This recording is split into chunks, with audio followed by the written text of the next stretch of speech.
والصلاة والسلام على المرسلين نبينا محمد وعلى آله وصحبه أجمعين.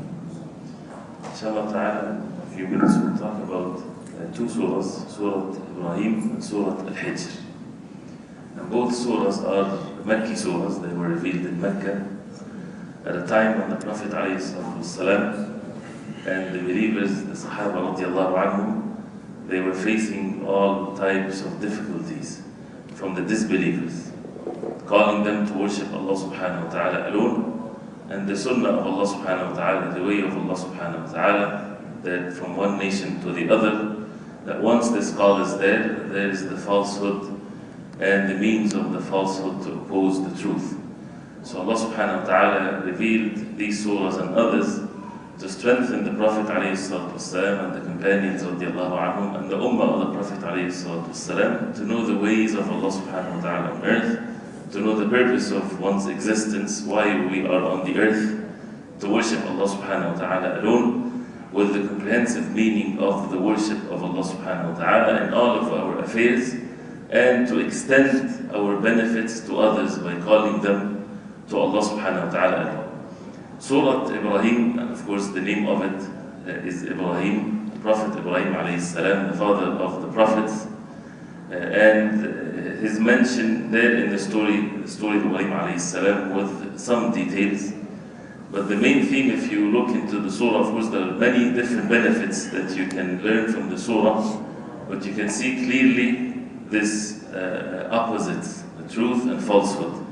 Mainly the bounty of al-Iman versus the worst punishment ever, which is disbelief and to be disobedient to Allah subhanahu wa ta'ala.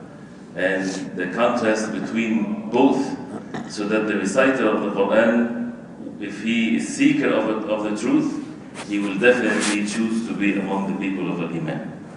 When we ask about the ni'am, the bounties of Allah subhanahu wa ta'ala, those who their hearts are attached to this world, they will talk about health and wealth and all kinds of physical things. But the real ni'mah is the ni'mah of Al-Iman. And all of these other bounties of Allah subhanahu wa ta'ala, if it's not to fulfill the purpose of our life, it becomes niqmah and a punishment from Allah subhanahu wa ta'ala onto the person. So we really need to witness that the difference, as Ibn al-Qayyim rahimahullah, he talked about these two words because they sound close. Al-ni'mah and niqmah. Al-ni'mah is the favor from Allah subhanahu wa ta'ala. Al-niqmah is the punishment. And the difference between both is not what human beings apparently see, is what the outcome of whatever we are given. The health and the wealth and the food and all of these great things from Allah subhanahu wa ta'ala, for what reason? For us to fulfill the purpose of our life. If it's used in the disobedience of Allah subhanahu wa ta'ala, it becomes a punishment. A person will be punished by these favors. So it's not a favor in itself, it's a test from Allah subhanahu wa ta'ala, and it is a favor for the believers with its everlasting effect. From the beginning of the surah, Allah subhanahu wa ta'ala mentioned the book of Allah subhanahu wa ta'ala, the Quran, that was revealed.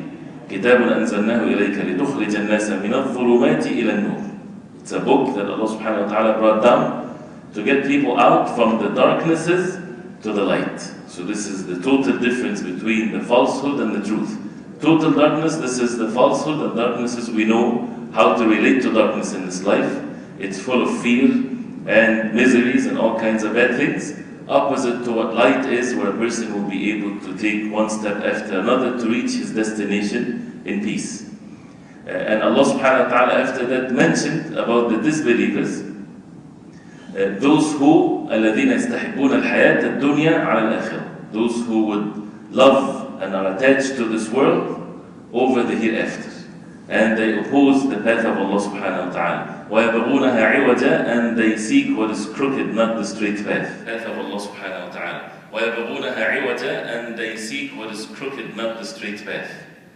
So these are all characteristics for the believers to avoid. Then a mention about Musa alayhi salam and his people, that he alayhi salam, Allah subhanahu wa ta'ala sent him for the same reason. أَنْ أَخْرِجْ قَوْمَكَ مِنَ الظُّلُمَاتِ إِلَى النُّورِ وَذَكِّرْهُمْ بِأَيَامِ اللَّهِ. That Allah subhanahu wa ta'ala revealed to Musa alayhi salam to get his people out of the darknesses to the light.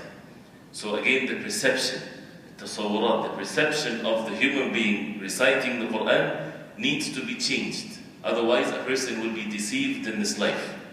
What is evil, what is right, what is good and what is bad, what is the darknesses and what is light, all of that from the light of the Quran and the Sunnah of the Prophet ﷺ. Then after that, the dialogue between the disbelievers and the messengers of Allah. When the disbelievers, they oppose the messengers of Allah and they want to drive them out of their place and trying to refute what the messengers they brought the people to believe in and to embrace, which is the oneness of worship of Allah subhanahu wa ta'ala, and how the messengers, they would say to the disbelievers, وَلَنَصْبِرَنَّ عَلَى مَا أَذَيْتُمُونَ. We will be patient, even if you harm us and so on, we will be patient to fulfill the orders of Allah subhanahu wa ta'ala. And then after that, the surah talks about something that will happen in the day of judgment between the shaitan and the followers of the shaitan. Shaitan has been mentioned before in many surahs, and how the story of Adam alayhi salam and what the shaitan took upon himself, that he would take all the means to divert the human beings from the purpose of their life, for them to be disbelievers and disobedient to Allah subhanahu wa ta'ala. And he would come to them between their hands and from the right side and the left side and on top of them from all directions, and beautify the evil for them. And in the day of judgment, the shaitan will distance himself away from his followers. قال الشيطان لما قضي الأمر إن الله وعدكم وعد الحق ووعدتكم فأخلفتكم. لما قضي الأمر, when the matter will be finished, the shaitan will say that Allah subhanahu wa ta'ala promised you the truth, and I promised you, فأخلفتكم, and I did not fulfill my promise. Shaitan promises with his whispers to adorn the evil. If you do this, there's a good thing as an outcome of this. If you lie, if you disbelieve, if you steal, if you do the haram, nobody would do something as a human being knowing that the destruction is right there. But it's always the deception of the evil, that this will bring some goodness to you. And this is the whisper and the promise of the shaitan, and he would never, of course, fulfill his promise. It's an immediate joy that a person might get yet, yes, but the everlasting misery, the promise of Allah subhanahu wa ta'ala is the truth for the believers, that they will be happy in this life and in the hereafter if they have the patience and obedient to Allah subhanahu wa ta'ala. And he would say, فَلَا تَلُمُونِي وَلُومُوا أَنفُسَكُمْ. Do not blame me, blame yourself. Because nobody, the shaitan would overpower him to the level in which this human being loses his mind whatsoever. He, the human being, is the one that makes the decision after all. And the power of the shaitan is nothing but whisper. That's it. And this is what the shaitan will say to the human beings, and you can imagine the regret of those who followed the shaitan, and they would find in the day of judgment that the matter is in vain. And then after that, Allah subhanahu wa ta'ala, within the surah, reminding the reciter of the power of Allah subhanahu wa ta'ala and the creation of Allah, and the ayat and the signs from Allah subhanahu wa ta'ala for people again to humble themselves and to follow the truth, and to be patient in following the truth till the last moment of their life, and comparing again the two opposites, the ni'mah of the good word. أَلَمْ تَرَ كَيْفَ ضَرَبَ اللَّهُ مَثَلًا كَلِمَةً طَيِّبًا. Did you see when Allah subhanahu wa ta'ala gave the parable or the example of a good word, which is La ilaha illallah? كَشَجَرَةٍ طَيِّبًا, like a pure shajara or tree. أَصْلُهَا ثَابِتٌ وَفَرْعُهَا فِي السَّمَاءِ. Its root is deep, steadfast in the ground, and its branch is up high in the skies, because the foundation is strong. La ilaha illallah versus the opposite of that. وَمَثَلُ كَلِمَةٍ خَبِيثَةٍ كَشَجَرَةٍ خَبِيثَةٍ اجْتُثَّتْ مِنْ فَوْقِ الْأَرْضِ مَا لَهَا مِنْ قَرَارٍ. كَلِمَةٍ خَبِيثَةٍ, evil, wicked word, opposite to the word of La ilaha illallah, has no foundation for it. As we mentioned before, this is always the falsehood. The falsehood might look to apparently something very strong, but has no foundation to it. The truth is the total opposite, and that's what prevails in this life and in the hereafter.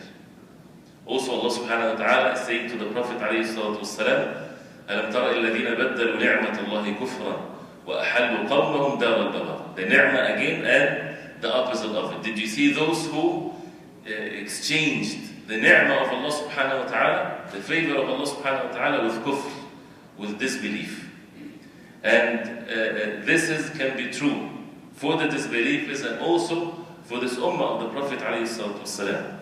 When the ni'mah of Allah subhanahu wa ta'ala for this ummah in the early generations of Islam, and how the believers, they were strong in the deen and so on, and from one generation to the other, how can a person change this favor from Allah subhanahu wa ta'ala to be disobedient and to be forgetful, and as a result of that, the way of Allah subhanahu wa ta'ala. When people were strong in matters of the deen, Allah subhanahu wa ta'ala established them on the earth. When they turned away from the favor of Allah subhanahu wa ta'ala, and they sought other means of success in this life other than the deen of Allah subhanahu wa ta'ala, Allah subhanahu wa ta'ala humiliated them as a mercy from Allah subhanahu wa ta'ala, so that they would return to Allah subhanahu wa ta'ala.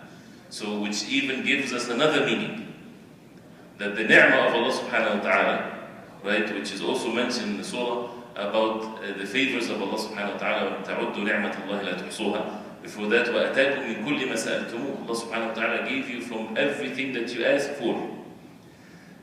Something that the ulama mentioned that we need to witness, sometimes when a person is deprived, this is the real ni'mah from Allah subhanahu wa ta'ala. He's deprived from something by the wisdom of Allah subhanahu wa ta'ala, so that this is what is good for him. So the ni'mah or the favor is not necessarily something that a person is given. If people are away from the deen of Allah and are established on the land, what would that cause them to be? To be more arrogant. But it's the way of Allah subhanahu wa ta'ala for the believers, when they turn away from the deen of Allah subhanahu wa ta'ala, that they would face all kinds of miseries. This is in itself, as long as they're still alive, a mercy from Allah subhanahu wa ta'ala for them to repent to Allah subhanahu wa ta'ala. Many people, they don't see the truth when they're busy with this life, and they would see it when they are in prison, for example. We're not saying that we should ask for us to be tested or calamities. A Muslim should always ask Allah subhanahu wa ta'ala for al-afiyah, to be safe from all harm. But sometimes some human beings, they don't get it at times of ease. They have to face difficulties for them to be able to think in the right way. Because when they are in times of favors and luxury and so on and so forth, they're intoxicated, in which they were supposed to be grateful to Allah. As it's mentioned in the surah also, when in the mention of Musa alayhi salam, when he said to his people, وَلَئِن شَكَرْتُمْ لَأَزِيدَنَّكُمْ. This is what we do with the ni'mah. Since the surah is talking about the favors from Allah subhanahu wa ta'ala and the opposite of it. If you are grateful to Allah subhanahu wa ta'ala with His favors, He will increase it for you. So this is the key to increase the ni'mah. To keep what we have from the favors of Allah subhanahu wa ta'ala is to be grateful to Allah subhanahu wa ta'ala with one's heart, with one's tongue, with our physical actions. Being grateful to Allah subhanahu wa ta'ala with our hearts, to be content and to really believe that we are really being grateful to Allah subhanahu wa ta'ala, worshipping Allah subhanahu wa ta'ala with the deeds done by our hearts, with our tongue, and by being obedient to Allah, by fulfilling the orders of Allah subhanahu wa ta'ala and staying away from what Allah subhanahu wa ta'ala forbade us from doing. So again, the two favor, or the favor of Allah subhanahu wa ta'ala and the punishment from Allah subhanahu wa ta'ala. And then Ibrahim alayhi salam and his dua to protect him and his offsprings from worshipping idols, which is such an amazing thing. As Ibrahim al-Taymiyyah rahimahullah, he said, وَمَنْ يَأْمَنُ الْبَلَاءَ بَعْدَ إِبْرَاهِيمَ.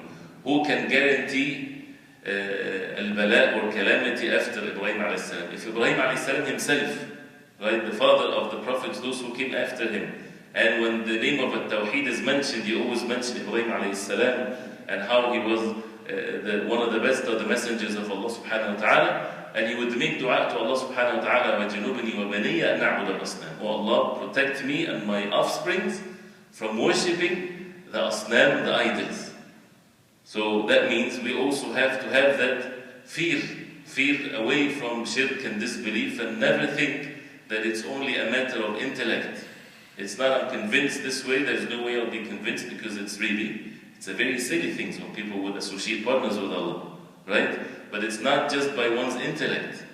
One's actions can lead him to disbelief, wal-'iyadhu billah. And the hearts, Allah subhanahu wa ta'ala changed the hearts, whatever He will subhanahu wa ta'ala. So we have to seek steadfastness and always seek guidance from Allah subhanahu wa ta'ala, and always being steadfast to protect one's iman. This is one of the things that the early generations of Islam, they used to have in their hearts whenever they stay away from a sin. Again, it's not a sin versus a good deed. It's about affecting their iman. This can lead them to even slip away from an iman totally, especially at the moment of death, as a result of the outcome of their sins and disobedience to Allah subhanahu wa ta'ala.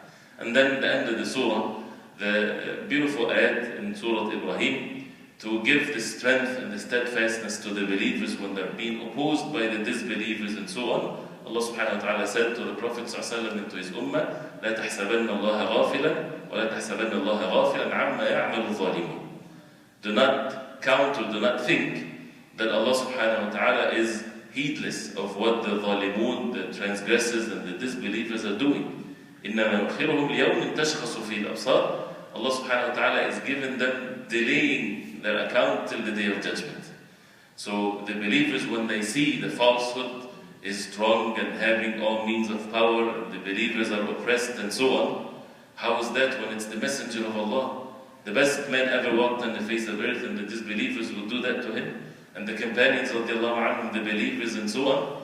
Whoever says this, he does not understand the sunnah of Allah, the way of Allah subhanahu wa ta'ala on earth. This is not the Jannah. The Jannah is in the hereafter. This is a test. And people will be tested with the ubudiyyah to Allah subhanahu wa ta'ala, not the ubudiyyah that they like, not just for them to be grateful at times of ease, also to be patient when they face adversities and difficulties. And this struggle has to be there, and the person has to be tested. But when the believers, they are patient, the outcome of it in this life is such a beautiful thing, as it happened to the Prophet ﷺ and the companions of Allah, and even on a personal level.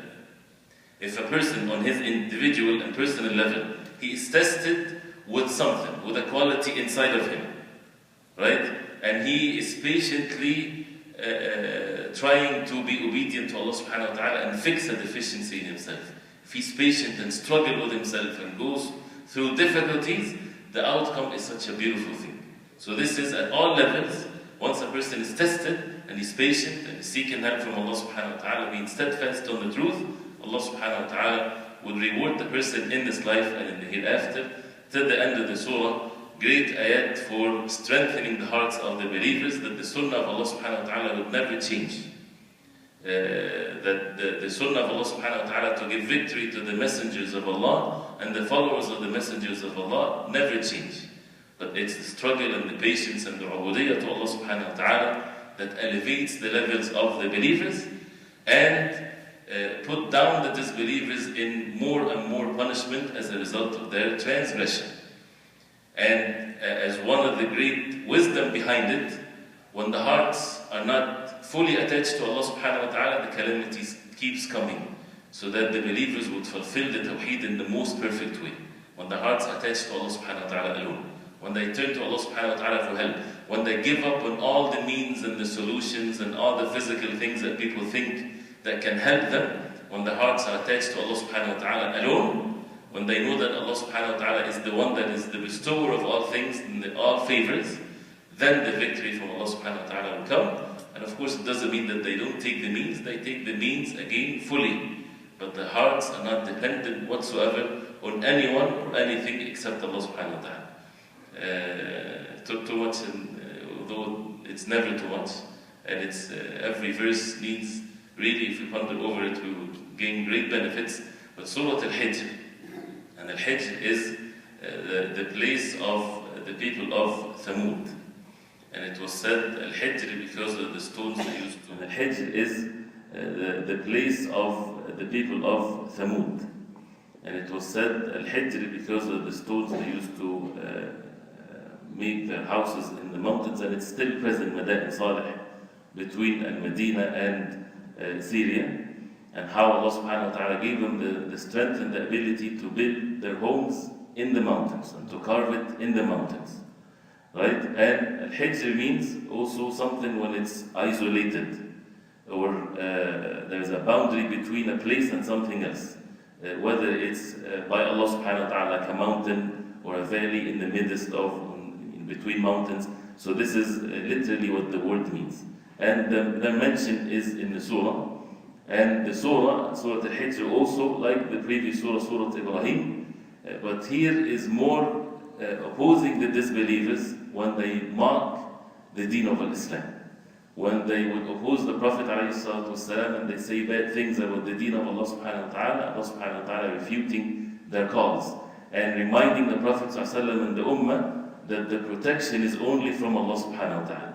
and reminding them that one day they would wish they will be Muslims, those who would mock against the Muslims and so on. As Allah subhanahu wa ta'ala says, رُبَمَا يَوَدُّ الَّذِينَ كَفَرُوا لَوْ كَانُوا مُسْلِمِينَ, that the disbelievers would wish that they were Muslims, and they would definitely have that if they stay and continue to be on the state of kufr and they die in that state. And that's why Allah subhanahu wa ta'ala is comforting the Prophet sallallahu alaihi wasallam, فَذَرْهُمْ يَخُوضُ وَيَلْعَبُ, that means leave them to play and so on, وَيُلْهِهِمُ الْأَمَلِ, and let the amal or the long hope make them deceived. فَسَوْفَ يَعْلَمُونَ, definitely they will know. Again, the outcome of the actions that are done now. And this is said to the Prophet ﷺ, the one that was working on them. Not to say that and the person is not doing anything about calling them to the truth. Prophet ﷺ was calling them to the truth and having the patience and the struggle between the Prophet ﷺ and them, but comforting the heart of the Prophet ﷺ that if they oppose the truth when the matter is made clear to them, leave them, not leave them physically. The Prophet ﷺ will continue to call them. But that means don't make your heart attached to them. Everything is by the power of Allah subhanahu wa ta'ala. And Allah subhanahu wa ta'ala also comforting this ummah, إِنَّا نَحْنُ نَزَّلْنَا الذِّكْرَ وَإِنَّا لَهُ لَحَافِظُونَ, that this Quran, Allah subhanahu wa ta'ala is the one that brought it down and He will protect it. So don't worry about the deen of Islam. The deen of Islam will be victorious, with you or without you. The honor is for you as a Muslim to be a mean that Allah subhanahu wa ta'ala would use you for the name of Allah subhanahu wa ta'ala to be superior. But otherwise, it's not, the deen is not dependent on you or this or that. Allah subhanahu wa ta'ala will give victory to His deen. And that's why another benefit, it is not for us to change in the deen, so that others would like us, for example. Right? Prophet ﷺ was steadfast. The Prophet ﷺ, his job was to convey, that's it. Convey it in the most perfect way, the most humble way, the best manners, right? So that people would see the truth. You remove other obstacles between them and seeing the truth. But the truth is the truth, not to compromise anything, not to say, no, this is not from the deen when it's from the deen, and so on. And as a result of that, this is why would the believers do that? Because they know that the deen of Allah subhanahu wa ta'ala is victorious no matter what. They are nothing but conveyors of the truth in the most perfect way to convey it, but the truth is the truth. So the surah, of course, talks about these meanings, and even the hifz, the protection from Allah subhanahu wa ta'ala also to the believers. So He will protect His religion, and He will protect the believers. Don't fear anyone, fear Allah subhanahu wa ta'ala, because when the qadr of Allah subhanahu wa ta'ala comes, no one can oppose that. لَهُ مُعَقِّبَاتٌ مِّن بَيْنِ يَدَيْهِ وَمِنْ خَلْفِهِ يَحْفَظُونَهُ مِنْ أَمْرِ اللَّهِ, that there is the angels protecting the believers from any harm. But when the qadr of Allah subhanahu wa ta'ala comes, no one can oppose that whatsoever. And also the hifz, or the protection of matters of rizq, that rizq and provisions is from Allah subhanahu wa ta'ala. So don't worry also about that. Take the means, be steadfast, be obedient to Allah subhanahu wa ta'ala. Allah subhanahu wa ta'ala will provide for you when you take the means and so on. And these are the things that brings the fear in the hearts of the believers, and the shaitan whispers, so that would make them deviate from the truth. Out of the fear of the disbelievers, out of the fear that they are being mocked at or being ridiculed or whatever, out of the physical fear for their health and wealth and so on. All of this, the person is comforted when he recites the Quran, that everything is by the power of Allah subhanahu wa ta'ala, and this is the test for the person to be obedient to Allah subhanahu wa ta'ala and taking the permissible means, conveying the message the way it is. Allah subhanahu wa ta'ala will protect the believers and so on. And it mentioned the people of Al-Hijr and people of Al-Aika. These are the people of Shu'aib. And of course, great benefits again, but I don't want to take too much of the time, but it's important that we read the surahs and ponder over the meanings, and to make sure that the Quran enters our hearts to change. As we said before, the goal is not how much of the Quran we recited. The goal is how much of the Quran entered our hearts. How much of the Quran really get insight for us to be effective. Right? And yes, it's a rewardable thing, even if we don't understand the language of the Quran, to put the effort to do the best we can, but making sure that these meanings really goes into our hearts and eliminate the false perceptions of things, so that the Quran, we would see things according to the Quran, according to the words of Allah subhanahu wa ta'ala, not according to what we think. And that's why when we live our life, and we're not learning the message of the Quran, what happens? We're definitely learning the opposite. And nobody would ever think, no, I'm good from the inside, my nature is good. Where did that come from? Everybody's good. But how can we know what is right and what is wrong if we're not seeking guidance from the wahy from Allah subhanahu wa ta'ala? Hassan al-Basri rahimahullah, he said, the early generations of Islam, they used to take the Quran rasa'il min Allah tabaraka wa ta'ala. Rasa'il, messages, letters, comes from Allah subhanahu wa ta'ala to the believers. How would you read a letter comes from the owner of the heavens and earth? If a person receives a letter from the president or from the king or whatever, right, and it's to him personally, and there are instructions and things to be done, and he has the means and the power and the army and this and that, and he has to do and fulfill what he's asking him to do, and if he does it, he's promised this, and if he doesn't, he's warned of this. Would he put the letter on the shelf and he would say, I'm honored, I received the letter and that's it, or he would read it seriously? And this is from a human being deficient, does not even protect himself or push away harm from himself.